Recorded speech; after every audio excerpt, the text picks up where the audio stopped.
Merhaba sevgili izleyenler, Kıbrıs'ın Sesi TV 2020 ekranlarında gündem özel programında Diyalog Medya Genel Yayın Yönetmenimiz Sayın Reşat Akar'la birlikte sizlerleyiz. Evet, yeni bir haftaya başlıyoruz. Oldukça hareketli olacağı benziyor. Dövizde yükseliş devam ediyor. Kaygıyla izliyoruz. Zamlar beraberinde geliyor. Tüpgaz 145 lira oluyor. Haber ilk olarak bugün Diyalog gazetesinde paylaşıldı. Diğer taraftan ülke siyasetine baktığımız zaman da belirsizlik devam ediyor diyebiliriz. Cumhurbaşkanı Ersin Tatar seçimlerin UBP kurultayından sonra 9 Ocak tarihinde olabileceğini söyledi. Tabii tepkiler var.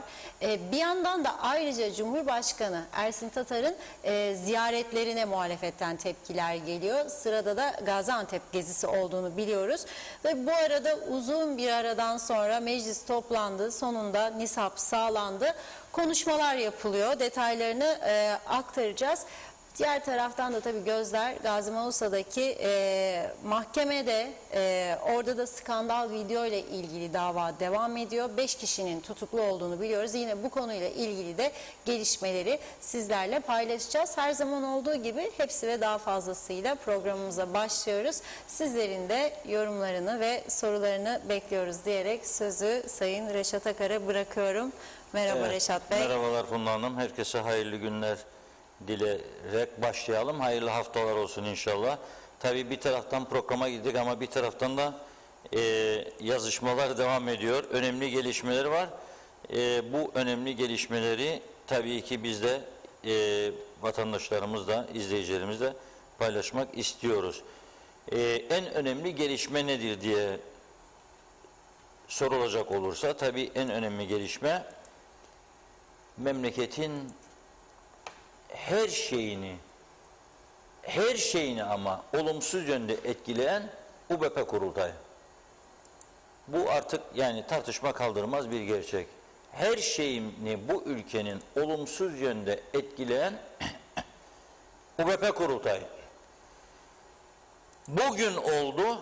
Bugün hükümet istifa etmiş bir hükümet var. Bu hükümetin aslında alması gereken çok önemli ekonomik kararlar var ve alamıyor. Meclis bugün büyük bir zorlamayla açıldı. O da karşılıklı sataşmalar falan, geleceğim biraz sonra, başka bir şey yok. Ama esas bu ülkenin sorunları, halk bu kadar sıkıntı içerisinde yaşarken yarınını nasıl hazırlayacak, ailesini nasıl geçindirecek, sıkıntıya nasıl aşacak diye çırpınırken burada basit siyaset oyunlarıyla bir ülke kilitlenmiş durumda. Ve Cumhurbaşkanı biliyorsunuz bu sorunun aşılması için önce mecliste temsil edilen siyasi partilerin yöneticileriyle görüşmüştü.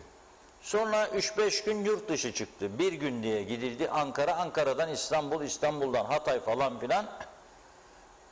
Dün döndü Cumhurbaşkanı, bugün de Gaziantep'e gideceği açıklandı. Ya bu gece yarın gider herhalde. Bugün de mecliste sözde bağımsızlarla, bağımsız diye görüştüklerinin 2 tanesi 2 hafta evvel UBP'nin kuruluş yıl dönümü kutlamalarında UBP rozeti takmışlardı. Yani bağımsız olarak görülmüyorlar artık. Resmi olarak o partiye girmemiş olsalar da onlar da UBP'li olarak biliyor. Bu belli ki zaman kazanmaya. Ve nitekim Cumhurbaşkanı diyor ki bugün UBP kurultayından sonra belli olacak. Seçim tarihi 9 Ocak'ta olabilir mesela diyor. 26 Aralık diye telaffuz edilmişti. Şimdi 9 Ocak. Ve bir ülkenin seçimleri ve hükümetinin kaderi Ulusal Birlik Partisi'nin kurultayına göre şekillenmiş vaziyette. Ulusal Birlik Partisi'nin kurultayı da nasıl gerçekleşecek? Nihayet sona doğru gidiliyor mu? Yoksa bu kurultayın ertelenme olasılığı var mı? Yeniden neler oluyor? Bir şeyler oluyor. Bir şeyler oluyor. Çünkü bugün halen şu anda biz konuşurken Gazi Mausa Mahkemesi'nde devam eden enteresan bir dava vardı. Video skandalı dediğimiz bir dava vardı. 5 tane tutuklu bugün yeniden mahkeme huzuruna çıkarıldı ve sabahleyin çıkarılması beklenirken 14'ten sonra bugün mahkemeye çıkarıldılar. Çok ilginç iddialar var. Bunlar UBP içinde nasıl bir hesaplaşmaya yol açacak? Ne olacak? Enteresan bir durum. Gerçekten küçücük bir ülkede bu kadar bir parti kurultayının bu kadar olaylara neden olması gerçekten akıllara durgunluk verici nitelikte. Ekranda gördüğünüz bayan Pınar Gökmen olayın baş aktörü olarak geçiyor.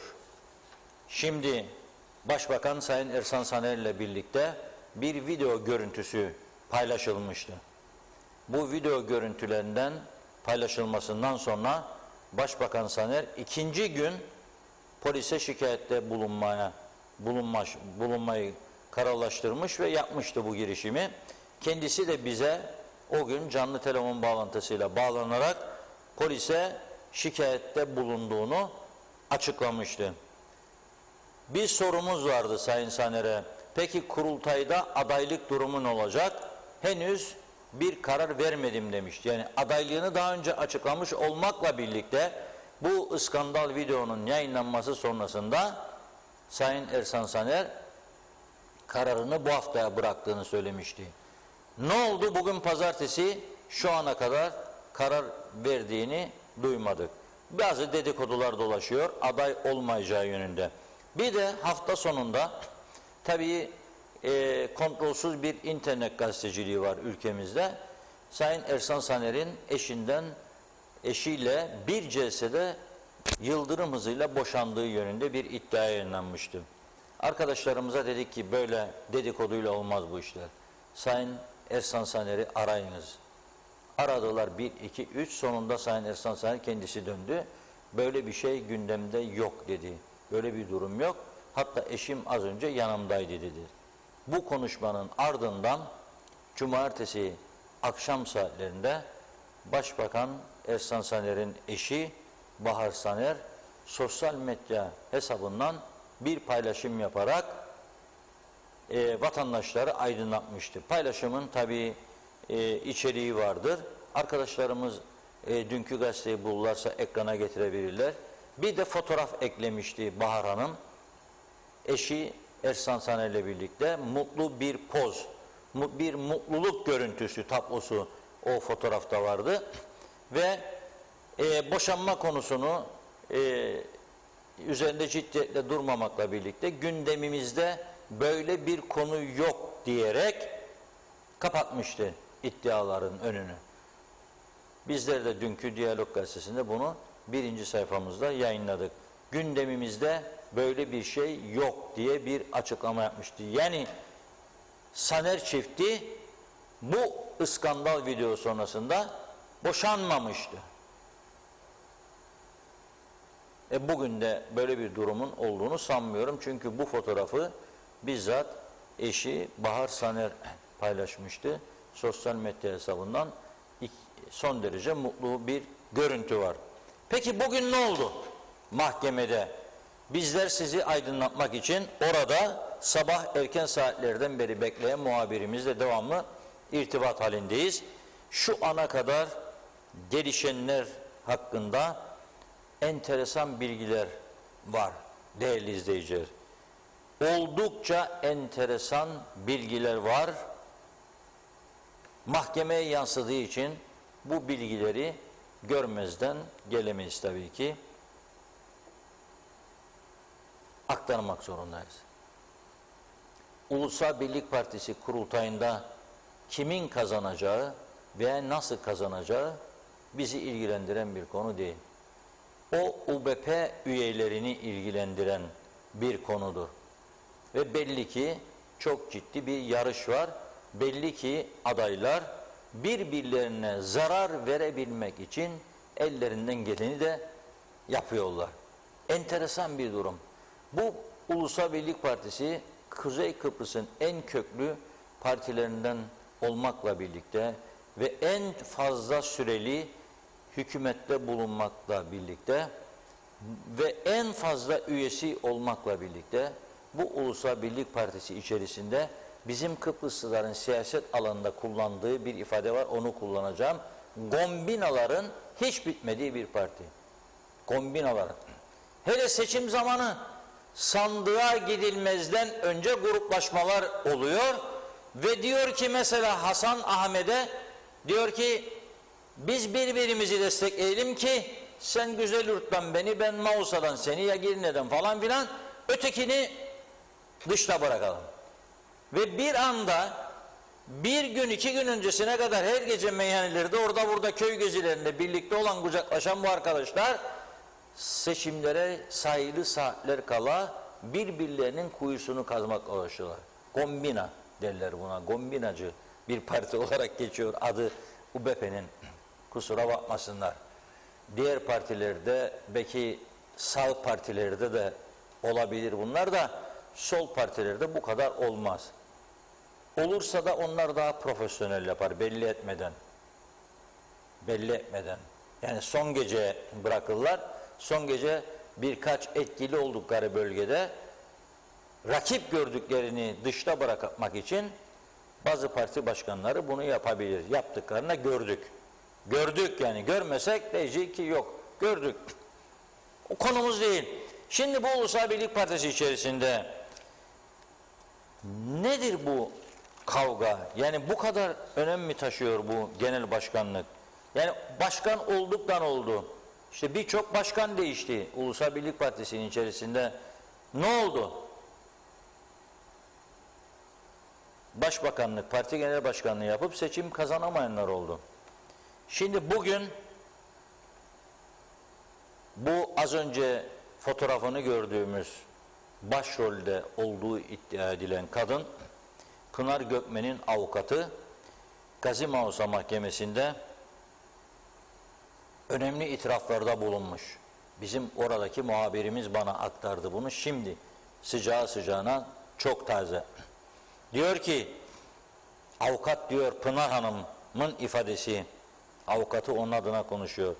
Görüntüler diyor, o yayınlanan video skandalıyla ilgili görüntüler 2020 yılının Aralık ayında çekilmiş. 2020 yılının Aralık ayında, yani Ekim'de şimdi 10 ay önce yaklaşık çekilmiş. Tam da galiba Ersan Bey'in başbakan olduğu dönem. Tam emin değilim. Şimdi buluruz onu. Sonra görüntü silinmiş. 15 Temmuz 2021 tarihinde Caner Kalaycı ile Güngör Sarıboğa, ki tutukludurlar onlar da, Pınar Gökmen'i korkutmuşlar ve demişler ki işin içinde devlet var, MİT var demişler. MİT'i de karıştırdılar bu işe. Görüntünün geri gelmesi lazım demişler. Ve Lefkoşa'ya getirmişler onu ve zanlılardan Cüneyt Soğukbulak'ın dükkanına götürmüşler. Bunun ardından Eziş restoranda gidilmiş ve bu Pınar Hanım, Caner Güngör ve Muhittin Özsağlam ve Faiz Sucuoğlu'nun bulunduğu bir toplantı yapılmış. Ve daha sonra bu görüntü telefona geri getirilmiş. Ve bu toplantıda görüntüler iddiaya göre diyorum, mahkemeye yansıdığı için mecburuz söylemeye eksiksiz, Faiz Sucuoğlu'na teslim edilmiş. Faiz Bey tabii bunu kabul etmiyor, kendisinin ilgisi olmadığını, ama diyor benim diyor bir dönem müdürlüğümü yapan Muhittin'in bir ilgisi varsa o beni ilgilendirmez diyor. Görüntü ortaya çıktıktan sonra Pınar Gökmen Faiz Sucuoğlu'na Facebook'tan mesaj atarak eğer polis beni alırsa her şeyi anlatacağım demiş. Faiz Bey de onu o gün arkadaş listesinden çıkarmış. Videonun ifşa edildiği Güney Kıbrıs numarası için gerekli yazışmalar yapılmış ve şu ana kadar 18 kişiden ifade alınmış, 4 bilgisayar, 14 telefon ile 62 telefon konuşmasının dökümü emare olarak alınmış mahkeme tarafından. Son derece ilginç bir durum var burada. çok özür dileyerek söylüyorum. Kişileri hedef alma gibi bir alışkanlığımız, böyle bir habercilik anlayışımız yok. Ancak mahkemede geçen ifadeler daima arkadaşlarımıza, oradaki polislerin ve yargıçların uyarısıdır. Mahkeme konuşmaları yazılırsa hepsi yazılır. Yazılmazsa hiçbir yazılmaz. Ya hiç vermeyin.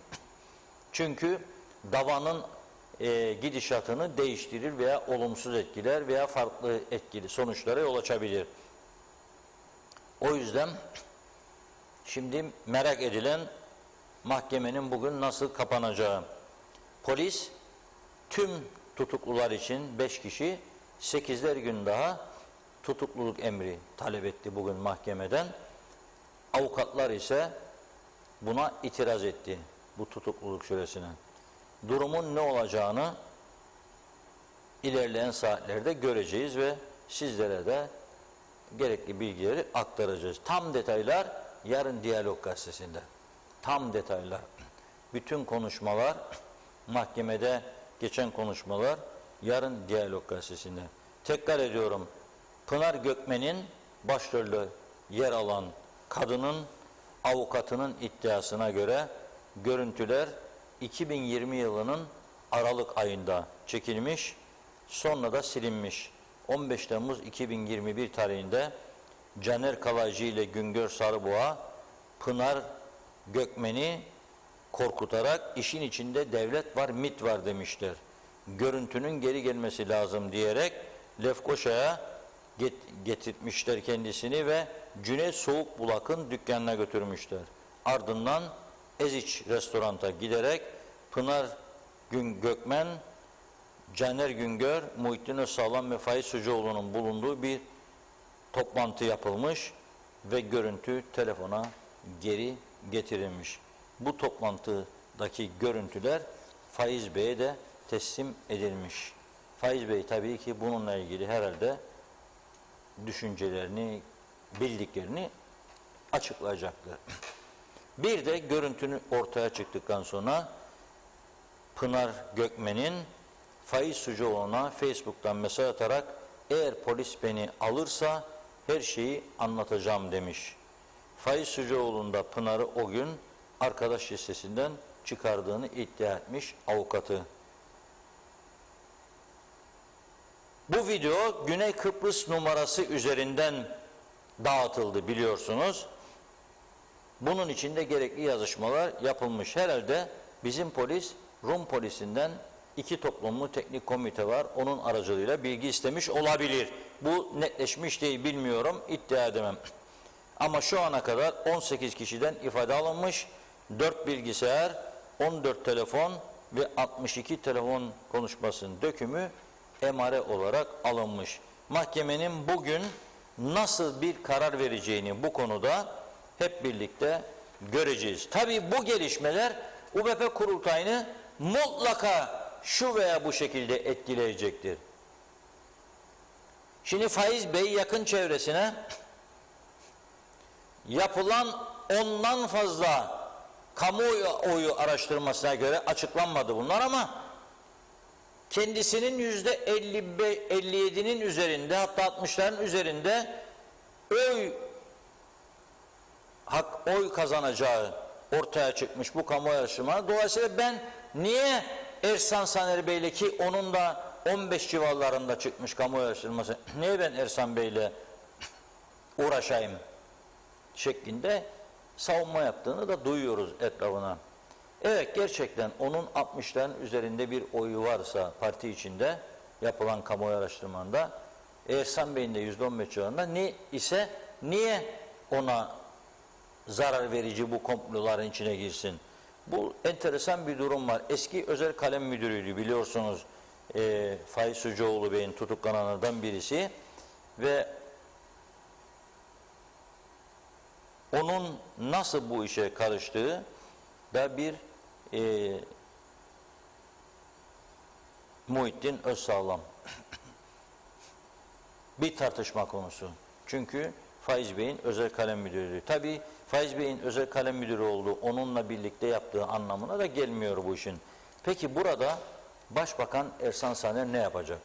Ulusal Birlik Partisi'nin cumartesi günü ve pazar günü gerçekleşecek olan kurultayında 4 adayın hangi sıra numarasına göre yarışacağının belirlenmesi için bir kura çekimi yapılması lazım. Geçtiğimiz hafta bununla ilgili bir toplantı daveti yapıldı Sayın Ersan Saner'e. O toplantıya Ersan Bey katılmadı. Kararımı vermedim, pazartesine kalsın demiş. Şimdi bugün pazartesi. Tabii meclis de vardı. O toplantı oldu olmadı. Zorlu Töre Bey adaylardan, onu arkadaşlarımız şu anda arıyorlar. Kendisini ona soracağız. Olmazsa ve yine Ersan Bey hala da netleştirmemişse aday olup olmayacağını, o zaman bu geriye kalan 3 aday nasıl yarışa katılacak? Ne şekilde aralarında bir uzlaşıya varacaklar? Gerçekten hepimizin merak ettiği bir konu. Tabii hükümet krizinin de UBP kurultayına, ki UBP kurultayı da bir krizde gerçekleşiyor. Akıl mantık ermez yani buna. Başka ülkelerde böyle bir numaraların döndüğünü duymadık hiç. Yani bir partinin kurultayında bu kadar numaraların döndüğünü ne duyduk ne gördük birbirlerine karşı. Aynı parti, aynı amaçla, aynı prensiplerle, aynı ideolojiyle halkın karşısına çıkıp halktan destek isterler değil mi?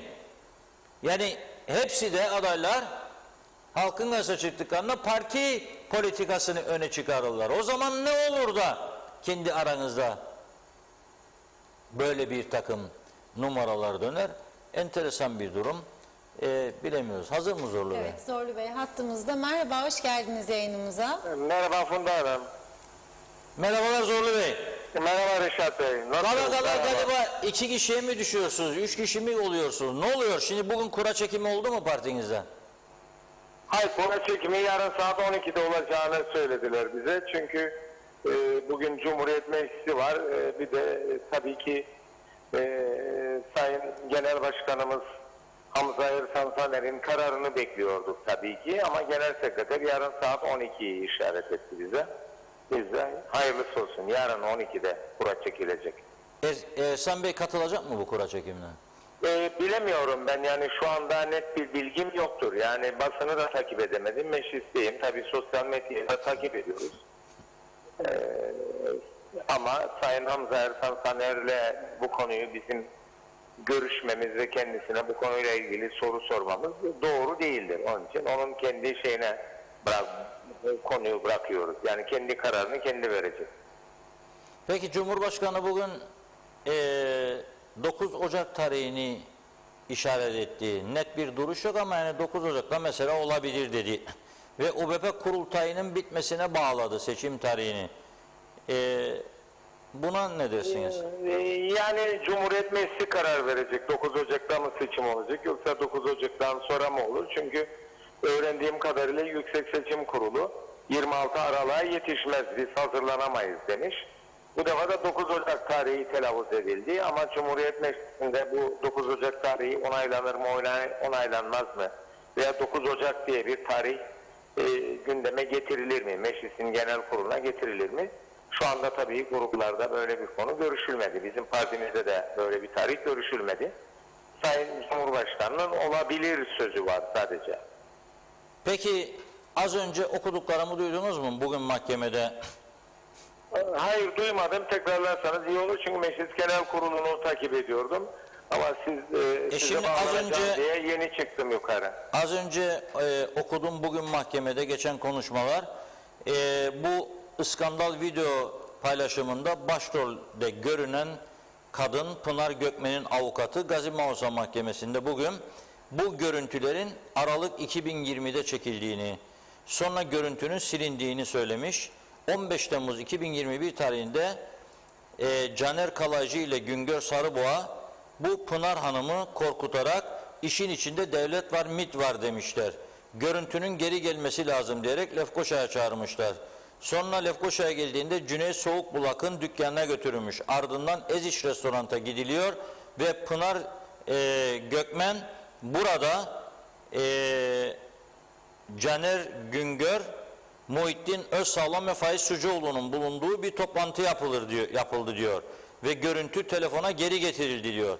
Bu toplantıdan görüntüler Faiz Sucuoğlu'na teslim edildi diyor. Bu avukatının bugün mahkemede öğleden sonra az önce yaptığı açıklama. Görüntü ortaya çıktıktan sonra bu Pınar Hanım Faiz Sucuoğlu'na Facebook'tan mesaj atarak eğer polis beni alırsa her şeyi anlatacağım dediğini, Faiz Bey'in de o andan itibaren Pınar'ı arkadaş listesinden çıkardığını iddia etmiş avukat.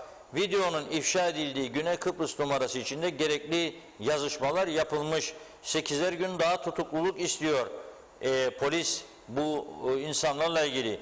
Bu şimdi okuduklarım eğer mahkemede gerçekse demeyeceğim çünkü gerçek orada muhabirimiz var, o aktardı bize. Bizzat izliyor mahkemeyi ve orada yapılan konuşmaları aktarıyor. Bu sizin kurultayı etkiler mi etkilemez mi? Tabii kurultayda çıkacak olan sonucu ciddi bir şekilde etkiler tabii ki. Yani etkilemez dersek yanlış olur. Çünkü bütün kamuoyu da, Ulusal Birlik Partili üyeler de herkes bu mahkemede ne konuşulacak? Tutukluluk süresi uzar mı? Yoksa serbest mi bırakılır? Yoksa yeni iddialar ortaya çıkar mı? Tabii ki bu iddiaların doğru olup olmadığını sonuçta yargı karar verecek. Tutuklama devam edecek mi? Bunlara da neticede yargı dinledikten sonra yargı karar verecektir. Ama kurultayı etkileyeceği kesindir. Evet, çok teşekkür ediyoruz Zorlu Bey. Sağ olun. Kolay gelsin size de. Çok sağ olun. sağ olun. Çok teşekkür ederim. Sağ olun. Evet, duydunuz değil mi değerli izleyiciler? Diyor ki Zorlu Töre Bey, bu iddialar tabii mahkeme karar verecek, orası öyle. Sonuçta mahkeme değerlendirecek gelişmeleri, polisin daha ortaya sunacağı yeni bilgileri ve ondan sonra ne olacaksa olacak. Ama bu arada tabii UBP kurultayına sadece 5 gün kaldı. Bugün pazartesi, cumartesi günü oy kullanma başlıyor. Pazar günü de bitiyor. 4 tane aday var. Ersan Sami Bey katılacak mı, katılmayacak mı? Henüz netleşmiş değil.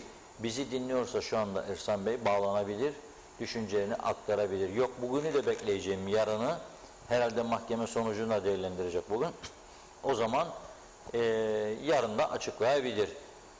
Bugünkü gelişmelere bakılacak olursa, tabii burada Ersan Bey'in o videoda yer alıp almadığı konusunu bilemeyiz. Ona bir şey demiyorum. Ama bu kayıtların diyor yapıldığı tarih Aralık 2020. Enteresan bir durum var ortada demektir. Ve memleket buna göre artık kilitlenmiş durumda. Öyle konular var ki gündemde, öyle konular. Bugün sadece Diyalog Gazetesi'nde vardı. Akaryakıda benzine 1 lira, mazota 90 kuruş, yarın itibariyle büyük bir ihtimalle zam gelmesi kesin gibi. Bu kura çekimi de olacak. Başbakan büyük bir ihtimalle Bakanlar Kurulu'nu da toplayacak yarın. Ve bu kararı alacaklar. Tüpgazda 145 Türk lirası.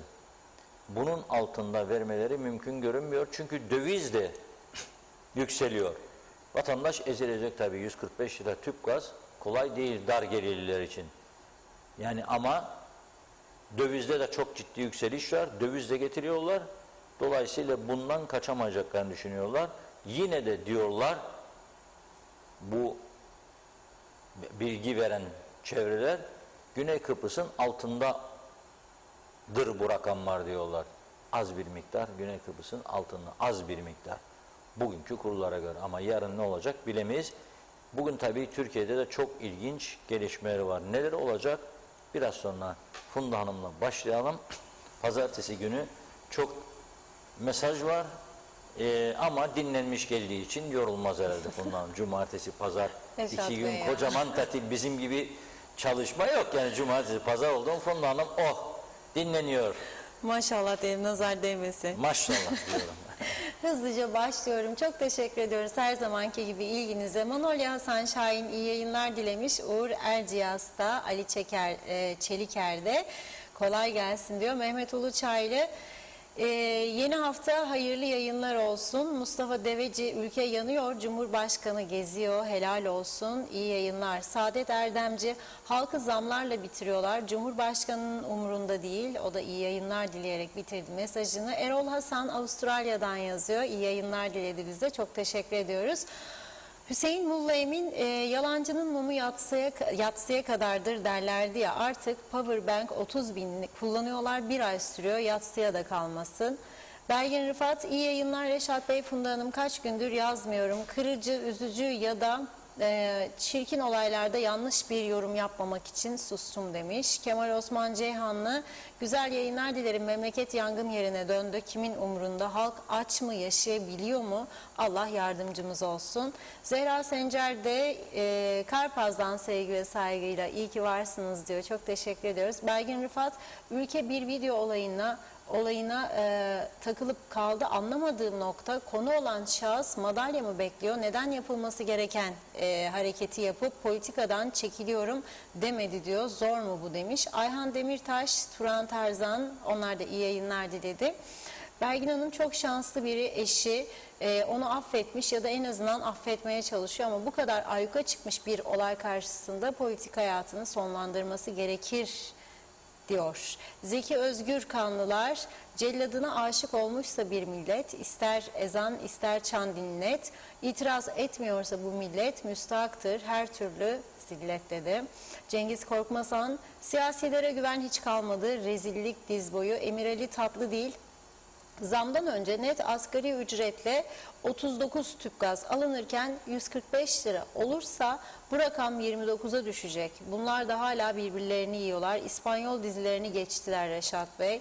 Fikret İpekçioğlu, Londra'dan iyi yayınlar. Biraz önce Arıklı'nın mecliste ki konuştuğunu diyeyim ben. Hükümet ortağıyken Haziran ayında 26 tamamlayamayan kendi partisiydi ve çiftçilerin bugüne kadar eziyet çekmesini sağlamıştır. Konuları çocuk gibi işliyor diyor. Nazime Nalbant, iyi yayınlar herkese, aileme, sevdiklerime Londra'dan selamlar, sevgiler olsun.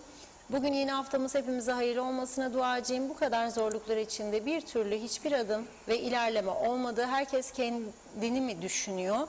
Neden halkın bu zorluklar içindeyken istediği yerlere gidiyorlar? Zamlar çıkmış, halk perişan, döviz almış başını gidiyor. Bir de zamlarla insanlarımız ne yapacaklar? Bunları düşünenler var mı? Soruyorum ve üzgünüm yazdı. Yunus Özer, evet Reşat Bey, son zamanlarda padişahlar çoğaldı, ülke batmış bitmiş, kimin umurunda, dolar çıktı, benzin patladı, vatandaş perişan, bir koltuk sevdası da gider, Paşaköy'den sevgiler. Arın Taşarkan iyi yayınlar diliyor, teşekkür ediyoruz. İsmail Kahya, video gerçek mi diye sormuş. Belgin Rıfat, Sayın Cumhurbaşkanı'nın da bu olaylar karşısında hala da UBP'ye ısrarla seçime kadar hükümet kurma görevi vermek için beklemesi de çok ilginç. Muhalefet de Allah aşkına bir çözüm üretin, birlikte bir hükümet oluşturun, en azından seçim sonuçlanana kadar ve ülkeyi bu kaostan kurtarın dedi. Mehmet Uluçaylı, evet yeni hafta hayırlı olsun diyeceğim ama meclisin bugünkü halini gördükten sonra halk bir an önce kendi tedbirini kendisi alsın. Meclistekilerin kendilerine bir faydası yok. Bize nasıl olsun? İyi yayınlar diliyor. Vedat Özkan, ülkede her şey yolunda. Tek sorun skandal, kaset, geçim, hayat pahalılığı diye bir sorun yok. Kıptek'te, Kuzey Kıbrıs'ta şu an en büyük sorun Kıptek, yakıt sorunu ve akaryakıt sorunu. Dolar 10 lira olma yolunda. Dolar yükselmesi ülkede A'dan Z'ye her şeye zam demektir. Benden söylemesi. Zehra Sencer, yazık diyor, üzgünüm, memleketimiz yangın yerine döndü. Bu seçimlerde birbirlerine çamur atmaları, bu arada çok şıksınız ve enerji dolu bir yayın yapıyorsunuz demiş. Çok teşekkür ediyoruz Zehra Hanım. Akçay Muhtarlı da iyi yayınlar diledi, iyi ki varsınız diyor. Nurten Baran, evet her gün zamlar geliyor, vicdanları yok mu, tüp gaz 145 liraya çıkacakmış. Ali Dayı, hayırlı haftalar, bu rezillikleri hiç yakışmıyor. Nasıl halkın karşısına çıkacaklar merak ediyorum dedi. Kamil Özalay Almanya'dan selamlarını yolluyor. İyi yayınlar diliyor. Mehmet Akın, nereden tutarsan elinde kalıyor. Her taraf pislik içinde yazmış. Ulus Barani, Reşat Bey, ne hikmettir ki bugün mecliste tüm milletvekilleri ve partiler ağız birliği yapmış gibi hiç Saner'in meşhur videosuyla ilgili konuşmadılar. Sema Akbenlican iyi yayınlar diliyor. Doğru haber ve yorumlamaları izliyor ve dinliyoruz. İyi ki varsın diyalog. Görünen o ki gündem yine çöz beni Arap saçı der gibi. Emir Ali Tatlıdil, bütün bunları görünce aklıma o fıkra geldi. Hırsızın hiç mi suçu yok?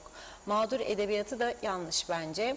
Engin Sedat Töz'ün sizce videoyu o çekti, bu mu önemli, yoksa gerçek mi değil mi önemli, yoksa istifa gerekmez mi demiş. Necdet Kırgın, gerçek olan video diyor. Gerisini konuşmak fasafiso yazmış. Çağatay Dolunay, ne solumda hayır var ne de sağımda. Söyleyecek tek bir pozitif durum yok. Şikayetten, eleştiri yapmaktan usandım, bıktım. Bir müddet yorum yapmayacağım dedi Çağatay Bey. Nazime Nalbant, evet haberlerinizi tarafsız olarak söylüyorsunuz. Bu durumlara inanın çok üzüldük. Kıbrıs halkımız parasızlık ve zamlarla ne yapacağını düşünüyor. Ekmeğini nasıl çıkaracağını düşünüyorken bir de bu Covid ile uğraşırken başka şeylerde çıkınca meclis toplanamadı. Memleketimiz yangın yerine döndü. İnşallah tez haberler duyarız. Kolay gelsin, mutlu akşamlar, ağzınıza yüreğinize sağlık, sevgiyle kalın demiş. Evet, Gürsel Çıkpaşa iyi yayınlar diliyor. Teşekkür ediyoruz. Ali Gül de kolay gelsin demiş. Nokta. Uğur Kambur, iyi yayınlar, iyi ki varsınız, Allah sizden razı olsun diyor. Arın Taşarkan'da yorum yok. Musa Su İçmez, iyi yayınlar diliyorum. Reşat Bey'e selamlar, şükür yok, kanaat yok, bencillik tavan yapmış, yanlışlar çok çıkar, menfaat ilişkileri aynı devam ediyor. Zihniyet değişmedikçe hiçbir şey değişmez. Başkanlık sistemi ve hizmet anlayışıyla yola devam, saygılar dedi. Hüseyin Koltan, sağlıklı yayınlar dilerim. Doğru haberin adresi kolay gelsin. Ağzınıza yüreğinize sağlık diyor. Tüp gazın zammı çok yüksek. İşimiz çok zor. Allah herkesin yardımcısı olsun. Çok teşekkür ediyorum. Hayırlı haftalar diledi. Şöhret Yiğiter'de bu kadar kötü bir yönetim ve bu kadar çıkmaza sürüklendiğimiz bir durum olmadı. Devlet mi kalacak? Acaba seçim yapılacak? Patır patır dökülüyor memleket diyor. Mustafa Kahveci, o da Arap saçına döndük, çöz bizi Arap saçı demiş. Bir iki mesaj daha okuyup ara vereyim. Yılmaz Çakırer, bu millete her şey mübah, iyi yayınlar dedi. Damla Demir, evet, Saner'in istifa etmesi, ülke gündeminden düşmesi gerekir. Halkın acil çözülmeyi bekleyen ciddi sorunları vardır. Ekonomik iflas yaşayan halk dövizin yükselişiyle iyice bedbaht bir durumdadır diyor. Emine Özatilla da iyi yayınlar. Yeni hafta size sağlık, huzur getirsin hepimize. Evet, skandal çıktı. Halk koronayı, geçim sıkıntısını unuttu. Dedikodu daha önemli. Kolay gelsin. Çok teşekkür ediyorum Emine Hanımcığım. Murat Ayas'ta kolay gelsin. 100 lira benzin alınca devletin kasasına 40 lira giderse zam yapılmasın, devletin kasasında 30 lira kalsın, olmaz mı diye yorumda bulunmuş diyorum ve burada ara veriyorum mesajlara. Sözü Reşat Bey'e bırakayım. Buyurun Reşat Bey. Evet, mesajlara teşekkür ediyoruz. Şimdi tabii bu aslında bugün bu ülkenin ana gündem maddesi elbette skandal video kaseti ve bundan sonraki gelişmelerin olmaması gerekirdi. Tabii ki enteresan olan ve aslında bugün mahkemelerin ve polisin bu video yayını nedeniyle günlerce meşgul edilmemesi gerekirdi.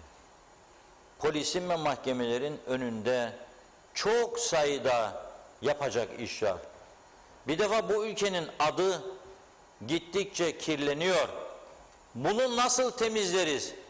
Nasıl suçlarla daha etkin bir şekilde mücadele ederiz?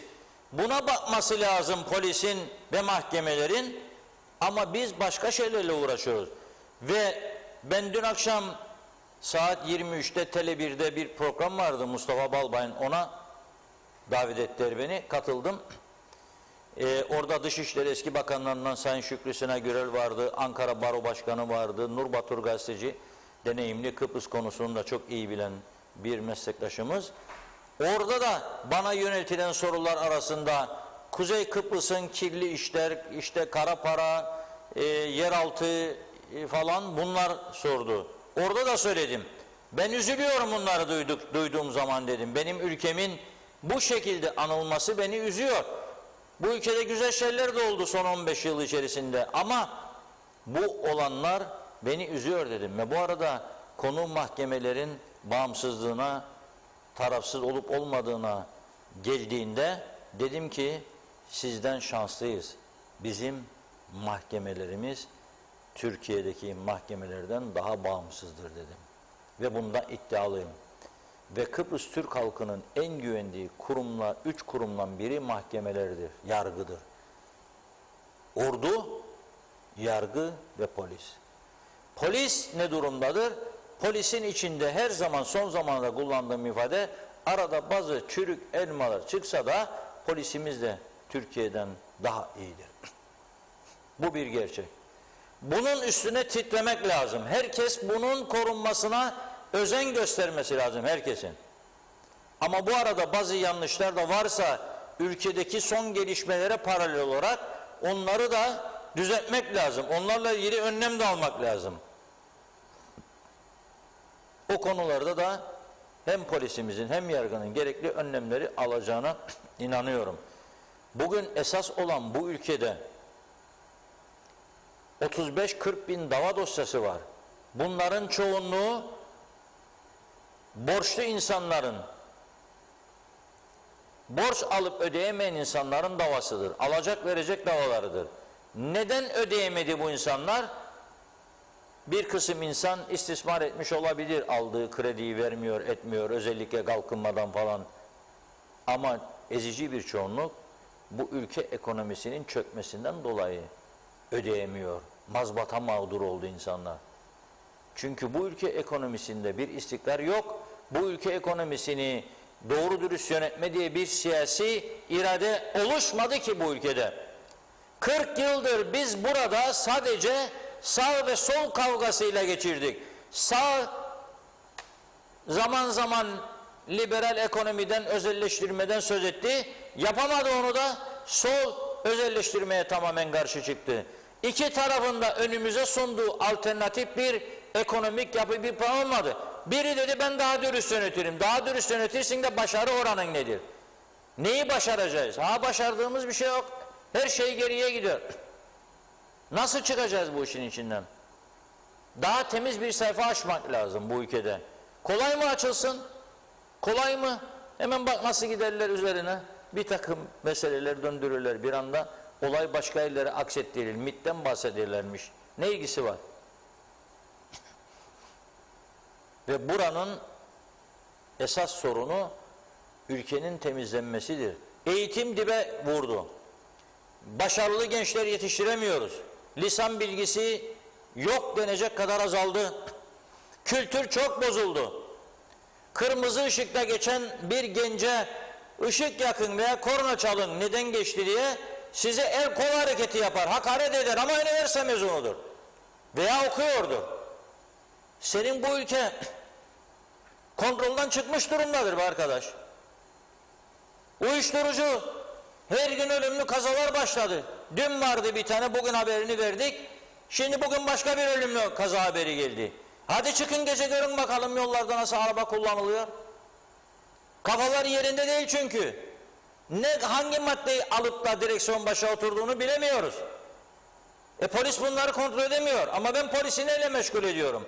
Bakınız 18 tane insandan görüş almışlar. Günlerdir onun kapısı bunun kapısı bilgi toplamaya çalışıyorlar. Sadece bir olayda, bu olayda. Ne bu? Bu da aday olanların kendi aralarındaki rekabet meselesine dönüştü.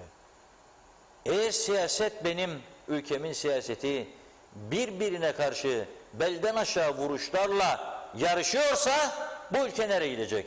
Bu sorunun cevabı çok mühimdir. Nereye gidecek? Bir daha kendimizi artık toparlamamız lazım.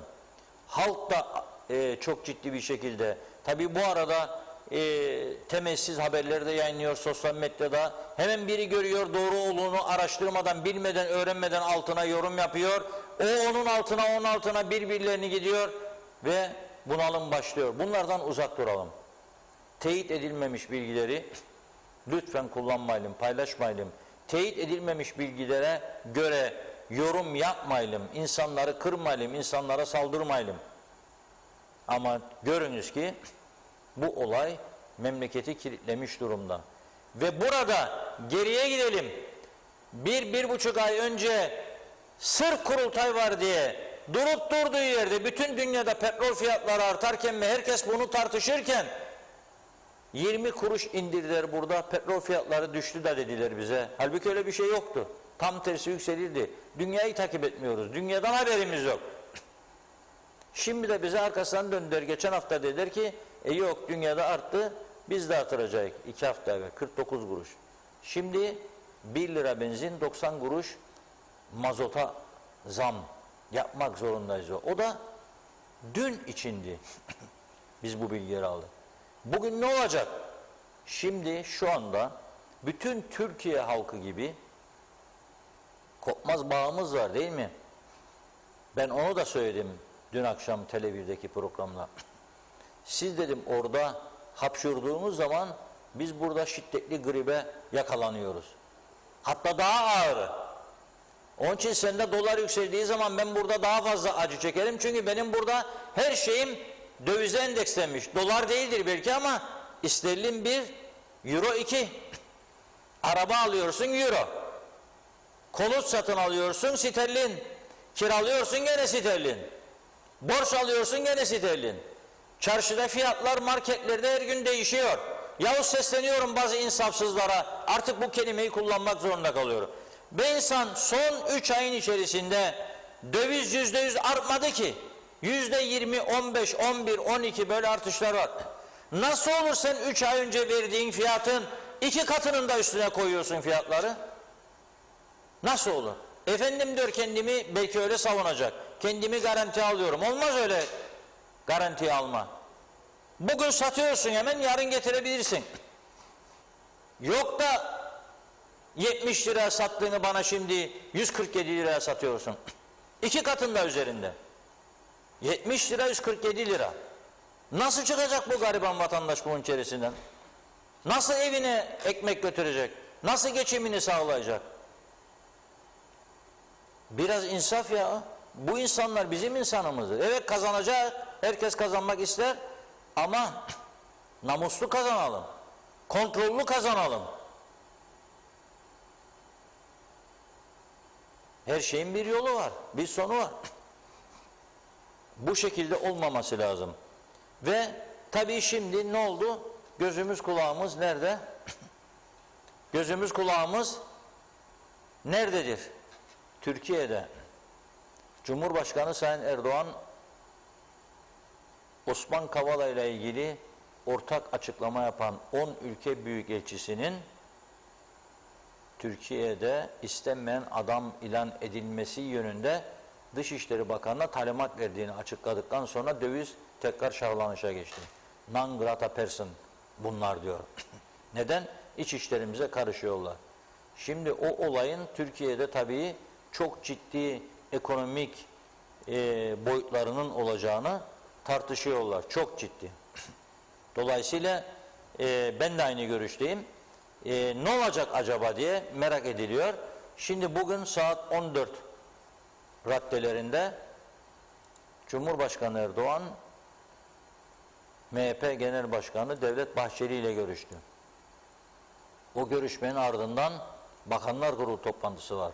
Onun ardından ulusal sesleniş konuşması olacak. Şimdi çok önemli.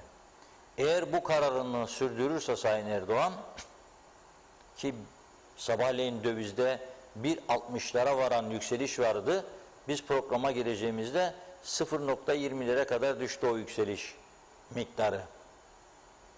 Yani sabahleyin yüksek kurdan 100 milyonlarca dolar sürüldüyse piyasaya satıldı, aldılar parayı. Akşam saatlerinde düştükten sonra da ucuzunu alabilirler. Biz de burada işte ev kirası geçen ay ödediğimizde kur buydu bu kadar. Bugün böyle banka taksidi böyle sıkıntısını yaşarız. Yaşayacağız da. Dolayısıyla gözümüz kulağımız bugün Türkiye'den gelecek haberlerde bırakın grip olmayı zatürre olmak iştendir. O da bizi çok etkileyecek. Onun için böylesi süreçlerde en doğru olan toplumun huzurunu, birlik ve beraberliğini bozacak girişimlerden uzak durmaktır. Kendi küçücük dünyamızda siyasi çıkar ve menfaatleri ön plana çıkarma hakkımız yoktur. Yoktur. O yüzden söylüyorum, çok ciddi bir durum var önümüzde. Bu hepimizin geleceğini ilgilendiren bir durum var ve Türkiye'den çıkacak haberler, gelecek haberler uyandığımızda bizim yaşantımızı çok ciddi bir şekilde etkileyebilir. Bu arada arkadaşlarımız bir not getirdi. Bakayım. Evet. Faiz Sucuoğlu Bey yayınımıza bağlanmak istiyor. Evet, Arıyorlar memnuniyetle şimdi. buyursun. Ersan Saner Bey'e de çağrı yaptım. Bağlanmak istiyorsa Ersan Bey de bağlanabilir. Bekliyoruz onun da bağlanmasını. Yalnız Ersan Bey'in az önce bir yayın kuruluşuna genel başkanlık konusunda adaylığının devam edip etmediğini söyleyemeyeceğini açıklamış. Yani daha kararımı vermedim, gözüm kulağım mahkemeden gelecek haberde demiş Ersan Saner Bey. Gözüm kulağım mahkemeden gelecek haberlerde demiş. Onu bekliyor. Ondan sonra açıklama yapar belki aday olup olmayacağı konusunda büyük bir ihtimalle ne dedim yarın netleşecek. Evet, Sayın Sucuoğlu hattımızda. Merhabalar. Merhaba. Merhabalar Faiz Bey. Merhaba Reşat Beyciğim. Şimdi mahkemede bugünkü duruşmada sizin adınız geçti. Evet, haber aldım. Avukat Hemen, hiç önemli değil, aldım haberi. Hemen şunu söylüyorum, bakın. Evet. Eğer bunun bir ispatı varsa, bakın, eğer bunun bir ispatı varsa, değil politikayı, bak ülkeyi terk ederim. Bu kadar net konuşuyorum. Bakın, bu bir düzmecedir, bu bir terbiyesizliktir, bu bir ahlaksızlıktır. Bunu kabul etmem mümkün değildir. Yalan üzerine kurulan bir senaryodur ve büyük ihtimalle bu senaryoda direkt olarak kurultaya yöneliktir. Hep söylüyorum bunu. Bu artık terbiye sınırlarını aşmış durumdadır ya. Ne münasebet.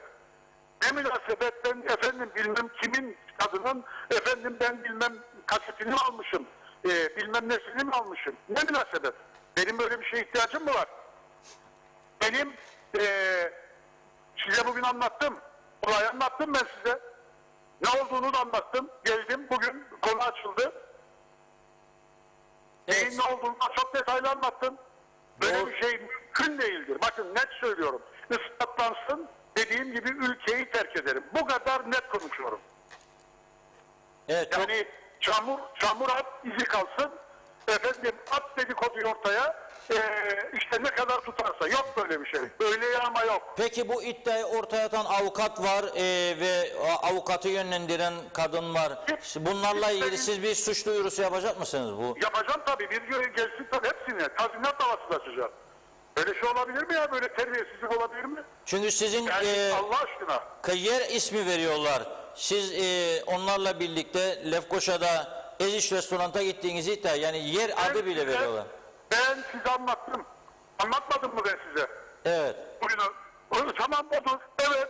Ben işte iki arkadaşımla yemek yerken bu arkadaş, ben kadını tanımıyorum, hayatımda görmedim.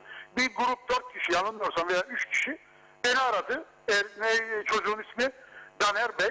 O birilerini ben bilmiyorum. Abi dedi çok önemli bir konu vardır. Muhakkak görüşmekte. Kardeşim yemekteyim ben. Yemeğe oturuyorum arkadaşlarım. Abi muhakkak gelelim. Lefkoşa'dayız. Geldi. Tamam dedim buyurun. Abi dedi önemlidir konuşmamız lazım sizinle.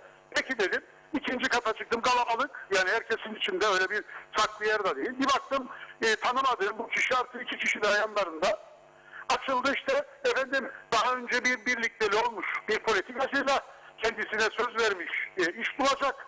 Daha sonra iş bulmamış. Onun üzerine Mausa Belediyesi'nde iş bulmuş.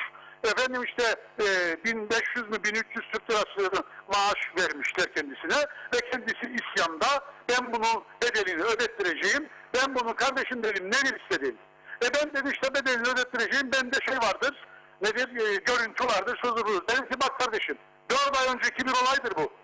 4 ay önceki bir olaydır. Evet. Kardeşim dedim bel altı bu tip çirkin şeylere beni alet etmeyin. Afiyet olsun yemeğinizi yiyin. Ben ücretini de öderim. Hadi güle güle. Olay bu kadar. Ben bir daha ondan sonra ne bu kadını gördüm ne diğer yanlarında Caner Bey Ulusal Birlik Partili olduğu için zaman zaman Mausa'ya gittiğimiz zaman veya Lefkoşa'daki toplantılarda gördüm. Ama onun dışında ne bir temasım ne de başka herhangi bir şeyim oldu, görüşmem oldu. Ne münasebet? Ne münasebet ya, olabilir mi böyle bir şey? Bizim hatamız nedir? Bizim hatamız nedir? O gün diyebilirdik, kardeşim ben seni kabul etmem. Ben ne bileyim? Kimin olduğunu bilmiyorum. Caner bana dedi ki 4 kişi veya 3 kişi, hatırlamıyorum bile. Muhakkak görüşmemiz lazım. Konu açıldığı anda ben 4 aydır bu işte böyle bir görüntü var demesine rağmen kendi eşime bile söylemedim. Bakın, kendi eşime bile böyle bir durum olabileceği olduğunu ve böyle bir durumun olduğunu söylemedim. Bu kadar da özel hayata ve şeye önem veriyorum. Siz ondan sonra şimdi bana böyle laf azanlık, yok efendim öyle olmuş, birilerinin ittirmesiyle, birilerinin kaktırmasıyla siz getirip bunları bir şekilde önüme koyacaksınız. Yani ne münasebet? Bu Caner Güngör yani sizin partiniz bir yerde size komplonun içine karışmış gibi Vallahi görünüyor. öyle görüyorum ben. Öyle görüyorum. Demek ki bir komplo kurulmuş. Biz saflığımızdan haberimiz yok hiçbir şeyden. Demek ki biz bir komploya kurban gidiyoruz. Başka bir açıklaması yok bunun. Başka bir açıklaması yok. Gerçekten yok. Ayıptır ya. Böyle bir şey olabilir mi?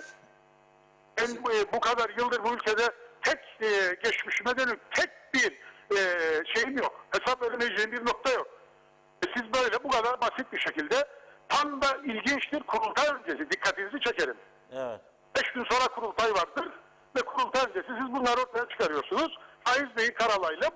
Zaten ömrünüz geçen kurultayda olanları biliyorsunuz. Aynı hadise, aynı hareket, aynı kaynak, aynı hareketler. Bu yeter artık.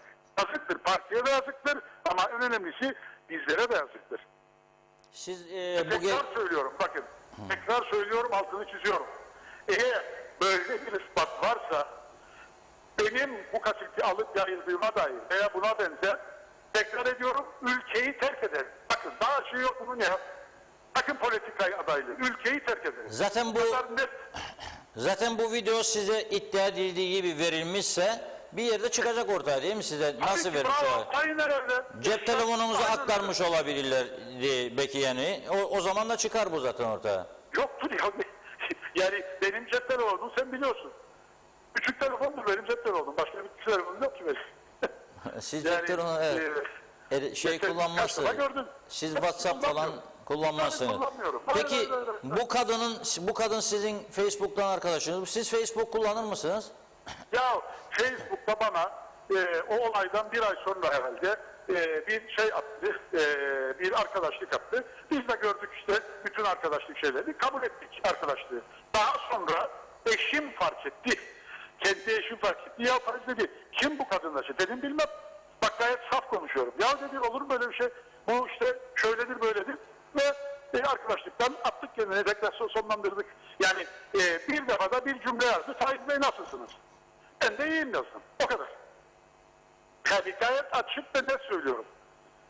Gizlilik şeyini de atıyorum artık. Çünkü gerçekten başka söyleyecek bir şey bulamıyorum. Yani olacak iş değil ya. Yani şimdi sen çamuru at, bırak kalsın. Olabilir mi böyle bir şey? İzin verilebilir mi böyle bir şey? Size polis bu konuda herhangi bir bilgi istedi mi sizden? Hayır. Öyle bir şey gerek yok. Öyle bir şey yapmadım. Ben açık. Polise yani öyle bir durum olursa size şu anda anlattıklarımın hangisini anlatacağım. Evet. Yani başka bir şey yok ki benim, yani gizlediğim bir şey yok zaten. Evet, zaten çok açık bir ve net bir şekilde anlatıyorum size. Ve altına da imzamı atıyorum ve diyorum ki eğer böyle bir şeyin ispatı varsa ben memleketi terk edeceğim. Bak, daha bunun daha ötesi var mı? Yok. Evet. Tamam. Onun için yani herkes haddini bilecek. Yani bir kurultay hesabı için insanlar böyle bu şekilde karalanmaması lazım. Eksik olsun kurultay da, eksik olsun parti de. Böyle bir şey olabilir mi ya? Ne münasebet? Biz yani şerefimizi, adımızı yerde bulmadık. Ki bu kadar kolay harcanabilsin. Nasıl oldu da yani tam kurultay öncesinde bu video yayınlandı? Bilmem işte bakın, sorulacak sorular bunlar zaten. Kim yaydı, niçin yaydı, neden kurultay öncesi oldu? Bir araştırın bakalım. Bunları da araştırın. Kimin ihtiyacı olabilir bu kasetin yayılmasına? Bir bakın bakalım. Çıkan anket sonuçlarına bir bakın bakalım. Sonuçlara anket yapıldı. Bir bakın lütfen. Herhangi birine bir avantaj sağlayabilir mi böyle bir skandal video? Neticede Ben Sayın Ersan hayır. Saner'in de adı. Yani orada iki kişiden biri görünüyor. Vallahi Reşat Bey, siz çok seversiniz araştırmayı. Araştırın lütfen. Kimler esasında bunun altından çıkacak? Bunu da bir araştırın. Yani bizi kalkan yapıp esasında arkasından işi yürütenleri bir araştırın. Bu böyle basit dediğim gibi at tutarsa tutsun bir olay değil. Bakın tekrar söylüyorum. Alın 10 tane anket, 11 tane anket yapıldı. Çok net ben size verebilirim. Orada neyin ne olduğunu çok net göreceksiniz. Eğer gerçekten seçime yönelik bir şeyse ve buna bağlı yapıldıysa seçime bir hafta kala tamam, bunları da bir lütfen bakın. Kimin ihtiyacı olabilir, kimin ihtiyacı olmayabilir. Peki şunu sorayım. Bu tutuklulardan bir tanesi sizin eski kalem müdürünüz Muhittin Özsağlam. Evet, Onun bu konuda ona birileri teşvik ederek rol vermiş olabilir mi? Yani ciddi bir, önemli bir rolünün olduğu bugün mahkemede, onu da şimdi arkadaşım yazıyor bana, bir taraftan görüyorum. Rolünün olduğu iddia edilmiş. Başından sonuna kadar. Vallahi ben Muhittin tertemiz bir çocuk. Babasını yaklaşık 2 ay önce kaybetmiş. Yiğitler Muhtarı'nın oğlu, en eski muhtarlardan birinin oğlu, dürüst, çalışkan bir arkadaştır. Dolayısıyla yani Muhittin'in yani böyle bu tip bir, ben kendisine sordum. Bir gün önce veya 2 gün önce böyle bir dedikodu geldik. İşte Muhittin'i şey yapacaklar, soru soracaklar vesaire. Muhittin'i çağırdım ve dedim ki Muhittin, benim bilmediğim, bakın benim bilmediğim bir durum mu var ki bu insan böyle dedikodu geziyor. Abi dedi, hiçbir şekilde bir şey yok. Ben dedi çocukların üzerine yemin ederim, hiçbir şekilde benim bir müdahilliğim, bir şeyim yok. Bana söylediği bu. Ben de çocukların üzerine yemin eden bir insan için derim ki tamam, yani demek ki bir şey yok. Evet, Bu bana sorduğum zaman ondan kaynaklanan bir şey de varsa, yani siz bu konuda herhalde onun yanında olmazsınız değil mi? Yani eğer ondan kaynaklanan bir durum varsa. Allah göstermesin tabii, düşünmem bile, ama şimdi bir hata varsa nasıl yani yanlış varsa yanlış yanında durabilir misiniz? Mümkün mü? Ama ben tanıdığım kadarıyla böyle bir insan değil, onu söyleyeyim. Yani böyle bir şey hiç yaşamadık. Gerçi 10 aydır, 11 aydır tabii ki biliyorsunuz. Ben vekilim. Dolayısıyla tabii ki bize hep yardım ediyor. Diğer gençler gibi kendisiyle, ama ben Muhittin'in dürüst, efendiliğini gördüm sadece. Başka hiçbir şeyini o çalıştığı süre içerisinde artı diğer gençlerle bizim yanımızda olduğu sürece görmedim. Hiçbir şekilde bir yanlışını duymadım. Şimdi bir yeni iddia var.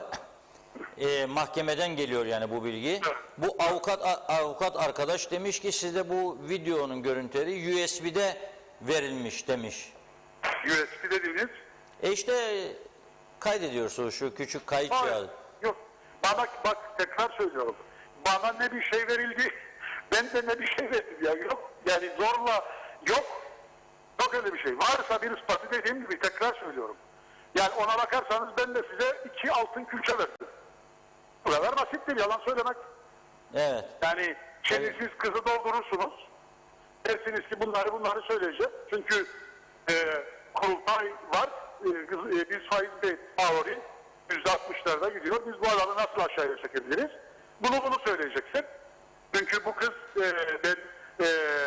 Hasan Bey avukat bana şunu ifade etti ki bunları da daha detaylı önümüzdeki günlerde paylaşacağım tabii ki.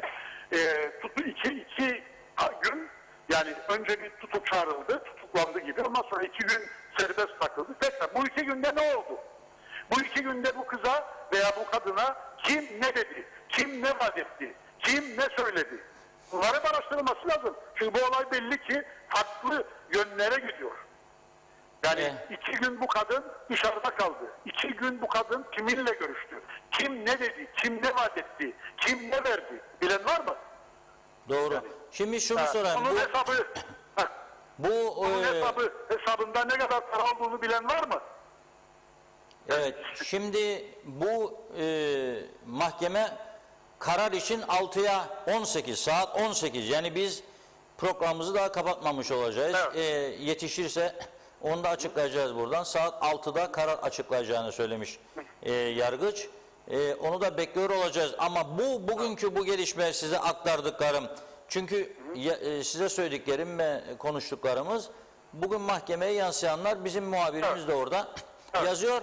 Bütün medyada bunu izliyor. Tabii artık mahkemede konuşulanlar yazılacak. Bundan kaçınılmaz. Şimdi bu sizin kurultayınızın iptalini, yeniden iptalini veya tarihin ertelenmesine yol açabilir mi? Hayır. Katiyetle öyle bir şey olmaz. Bu kurultay 30 ve 31'de yapılacak. Bunu uman varsa ve bu hareket, yani bu olaylardan dolayı böyle bir durum olabileceği düşüncesi varsa yanılıyorlar. Bu kurultay olacak. Yani belki de biraz önce dedim ya, senaryo çok. Senaryolardan bir tanesi de bu belki de. Kurultay erteleme. Çünkü birileri bu kurultayın yapılmasından hep tedirgin olmuştur. Aylarca ertelemiştir. Bilemem artık. Yani o kadar şey birbirine karıştı ki neyin doğru neyin yanlış olduğunu inanın artık insanlar, bizler de dahil olmak üzere, karıştırmaya başladı.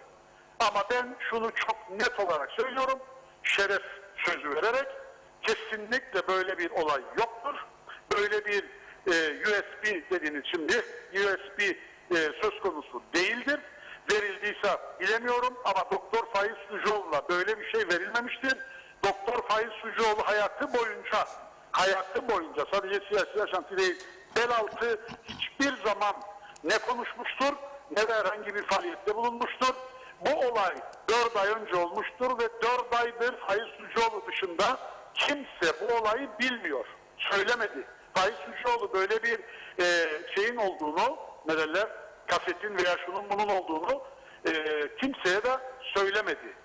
Bunu da söyleyeyim. Bu kadar hassas bir durumdur ve bana göre de bu hassasiyetin bir korunması vardır. Sonuçta bir ailedir. Sonuçta sevdiğimiz arkadaşlardır. Dolayısıyla kimsenin de hakkı yoktur. Böyle bir hata varsa da o hata kendisinin çözebileceği bir hatadır. Dışarıdan herhangi bir müdahale ve herhangi bir şekilde deşifre etme ne karaktere sığar, ne kişiliğe sığar, ne insanlığa sığar. Öyle söyleyeyim. Yarın sizin artık sıra numarasının belirlenmesi lazım, adaylık sıra. Ersan Bey geçen hafta gelmedi toplantınıza. Bugün de bekleniyordu. Bugün de yarına kaldığını Zorlu Bey, az önce Zorlu Köre Bey bağlandı, söyledi. Yarın da gelmezse Sayın Ersan Saner bu adaylık numara sırasını belirleyecek misin? Biz geçen defa zaten etik kurallar çerçevesinde katılmadığı veya temsilcisini yollamadığı için dedik ki kalsın pazartesi salıya. Eğer yarın gelmese biz üçümüz birer tane çekeriz. Dördüncü de kalır Ersan Bey. Yani çekmemiz lazım çünkü yetiştirilemeyecek şeylerin basılması, kağıtların basılması. Dolayısıyla yani yarın bildiğim kadarıyla bu işi yapan arkadaşların verdiği süredir. Ancak yarından bitirilirse 2-3 gün içerisinde basım yapılır.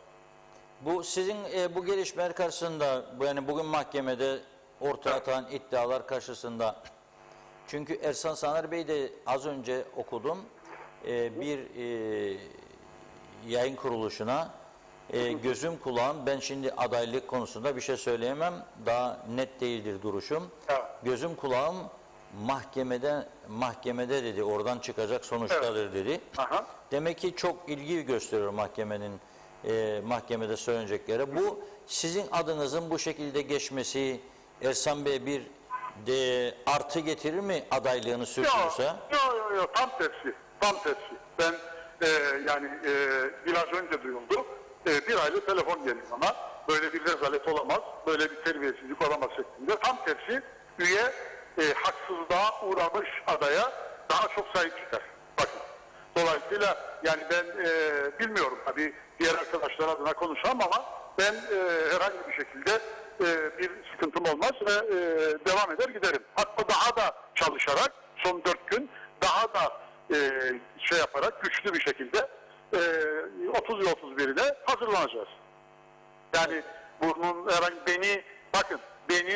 ben neyin ne olduğunu bildiğim için, kendimi bildiğim için benim gönlümde, kalbimde, vicdanımda çok rahat.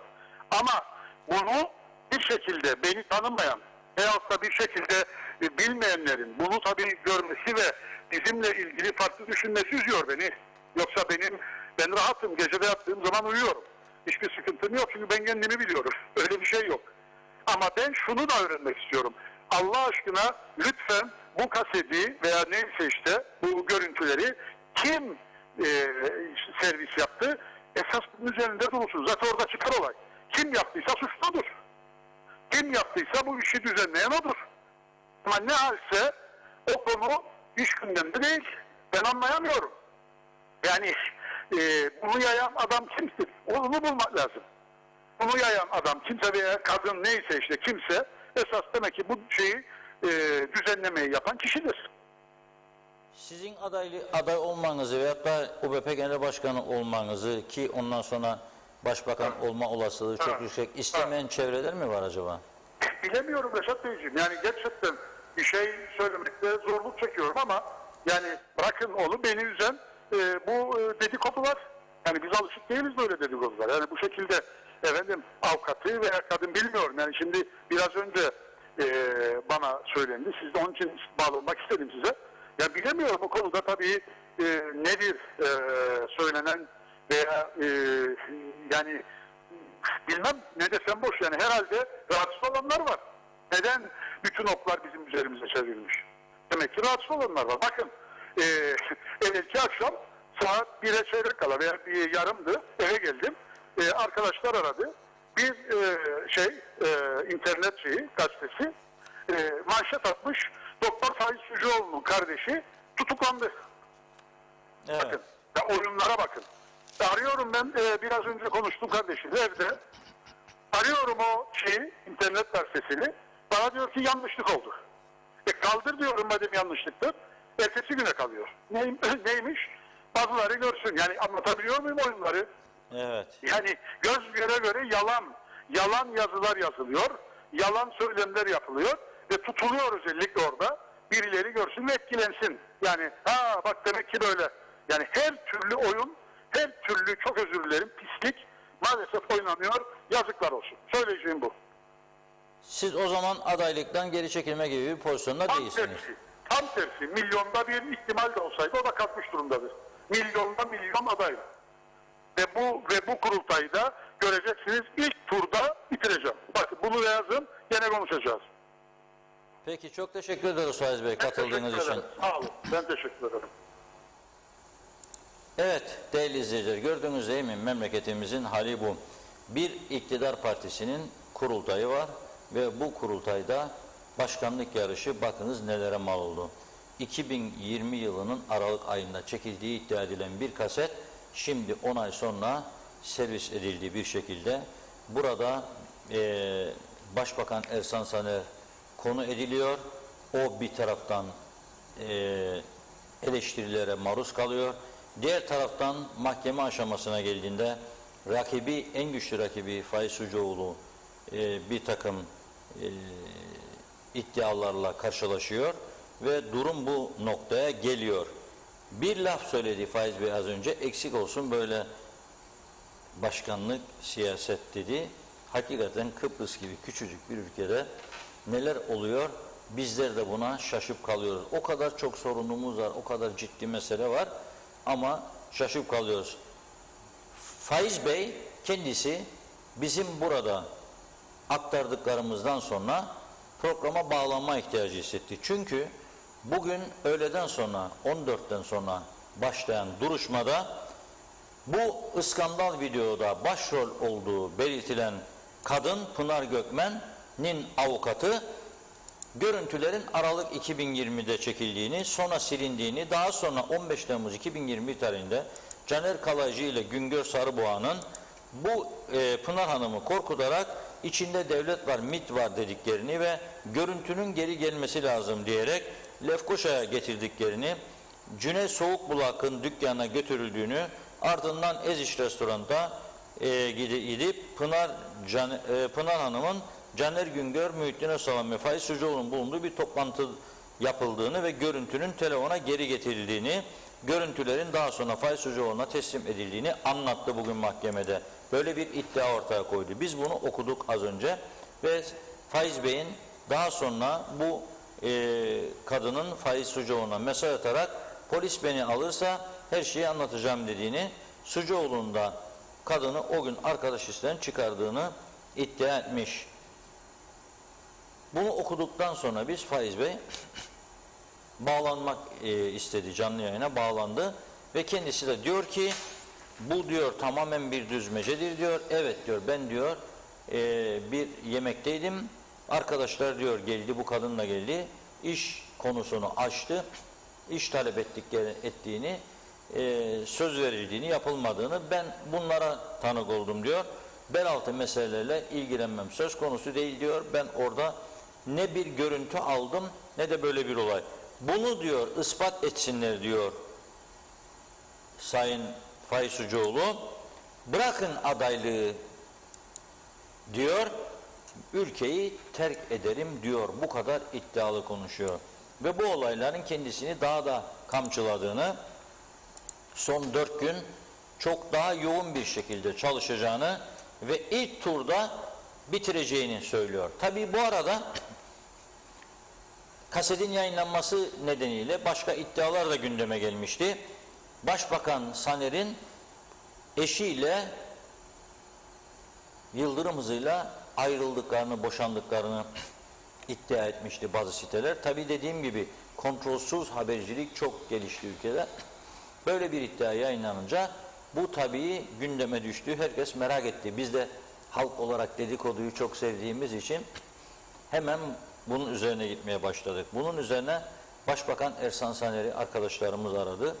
Kendisi hayır böyle bir şey yok, yalandır dedi. Onun ardından da Başbakanın eşi Bahar Saner Hanım bir açıklama yaptı. Açıklamayı sizlere okuyorum.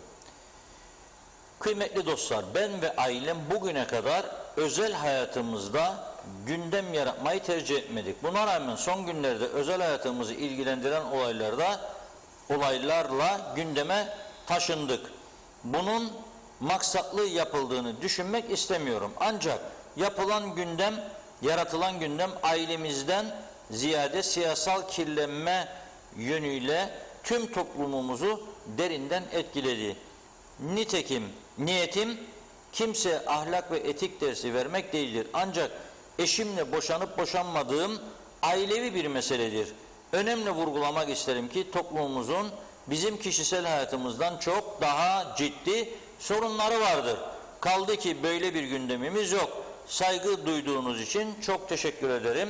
Saygı ve sevgiyle kalın diyor Bahar Saner Hanım. Başbakan Ersan Saner'in eşi. Bunu da sizlere aktarmış oldum. Geri kalmasın.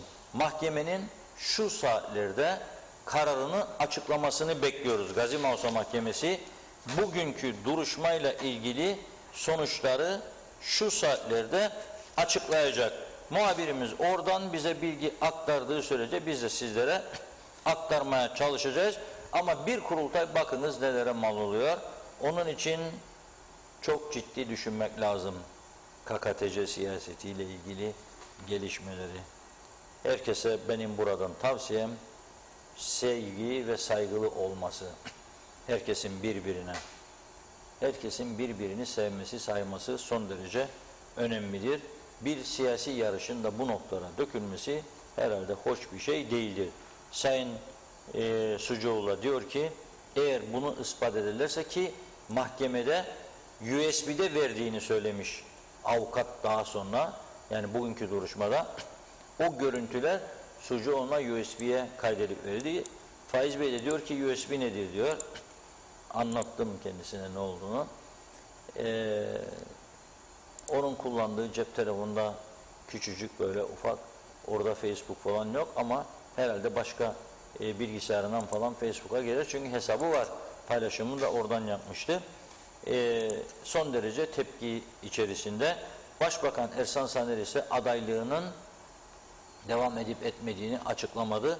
Gözüm kulağım mahkemenin vereceği karardadır dedi. Mahkeme ne karar verecek?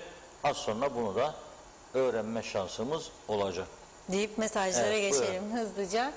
Tabii arada kaçırdıklarımız oldu. İlk Belgin Hanım'ın mesajını görüyorum. Belgin Rıfat'ın Sayın Sucuoğlu'nun suçsuz olduğunu, bu olayla asla bir ilgisi olmadığına %100 eminim. Bu tip video çeken her kadın bunlar her türlü yalanı dolanı söylemeye müsaitlerdir demiş.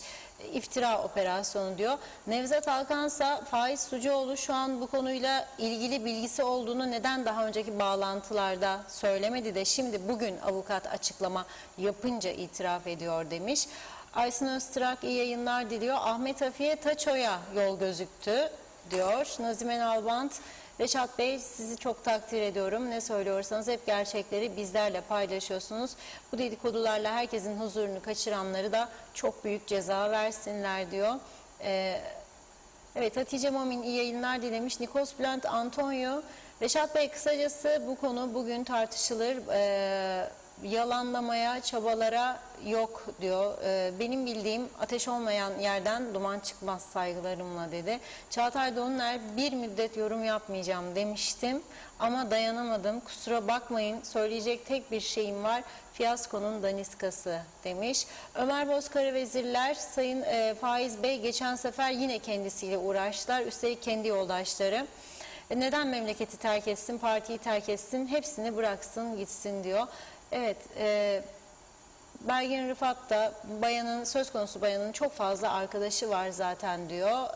Her partiden, her kesimden, her tip insanlarla Facebook'ta arkadaşlığı var. Bu da normal bir şey demiş. Mehmet İnancı hoş vakitler değerli dostlarım. Hayırlı yayınlar, sağlıklı günler sizlere. TV 2020 ailesine dedi. İsmail Kızılşahin niye Falyalı içeri girerken bu video çıktı? Esas mesele bu demiş. Hala Akyollar, Reşat Bey Kuzey Kıbrıs vatandaşıyım yazıklar olsun bunları da mı görecektik dedi. Evet, Hasan Nihat Erduran da vallahi billahi pes diyor.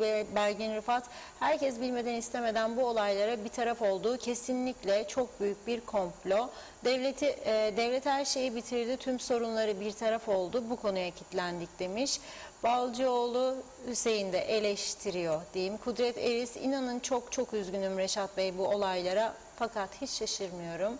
Evet, Eren Çeto iyi yayınlar diliyor. Evet, İbrahim Özduran da 31. yönetim dünyaya Kıbrıs Türk'ünü rezil ettiniz utanın demiş.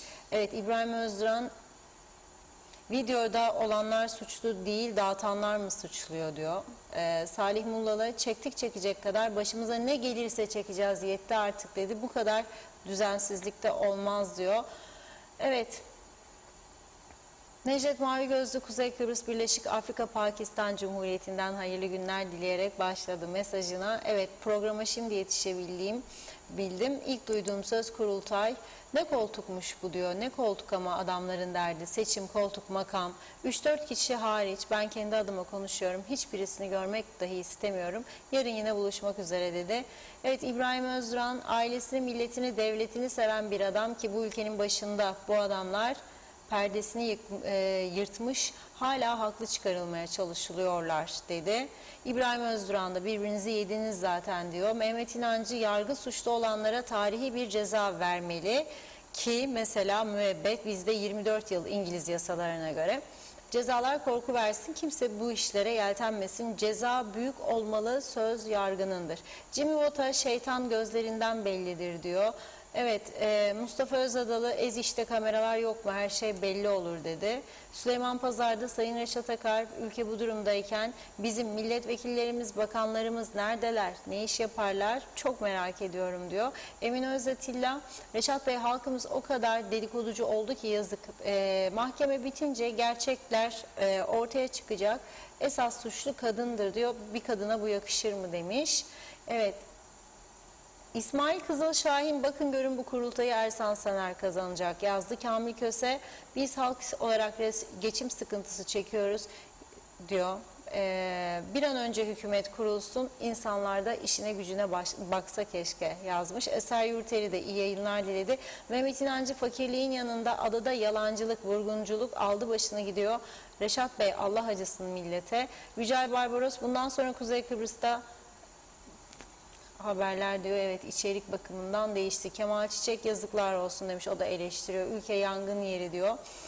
Evet bakıyorum İbrahim Akkartal'da Faiz Bey'in böyle bir şey yapmaya neden ihtiyacı olsun ki? İlk kurultayda birinciydi. Şimdi de önde gidiyor. Anlamadım nedir yapmaya çalıştıkları yazdı. Arkın Şenova iyi yayınlar diledi. Evet bakıyorum. Kemal Yoksul bir ay sonra bu da unutulur yazmış.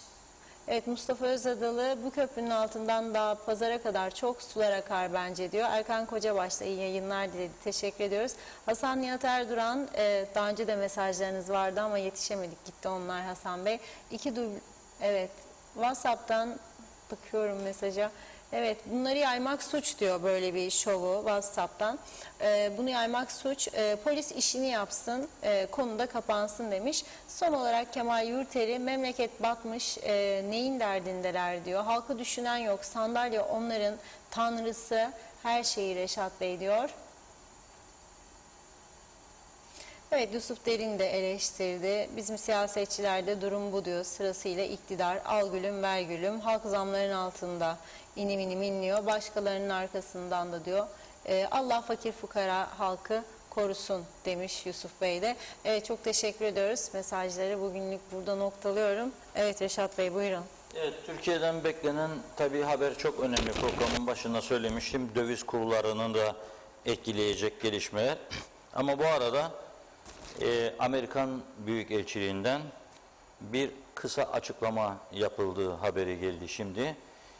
ABD elçiliği diyor ki 18 Ekim tarihli açıklamaya ilişkin bazı soruların yöneltilmesi vesilesiyle diplomatik ilişkiler hakkındaki Viyana Sözleşmesi'nin 41. maddesine riayet etmeyi teyit eder diye bir açıklama yapmış Amerikan Büyükelçiliği.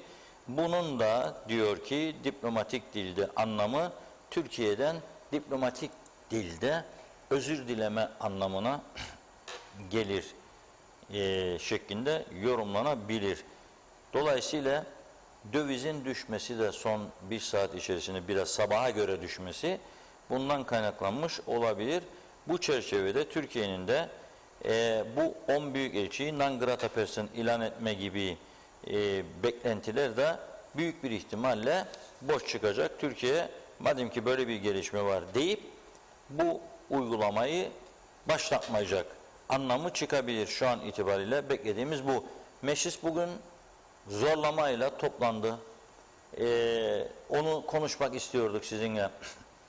Çok ciddi bir karşılıklı sataşmalar, laf söylemeler, hakaretler varan konuşmalar gerçekten çok üzücü. Bir tek şeyi düşünmeleri lazım bu arkadaşların. Memleket zorda mı? Konuşmalarda hepsi aynısını söylüyor, zorda.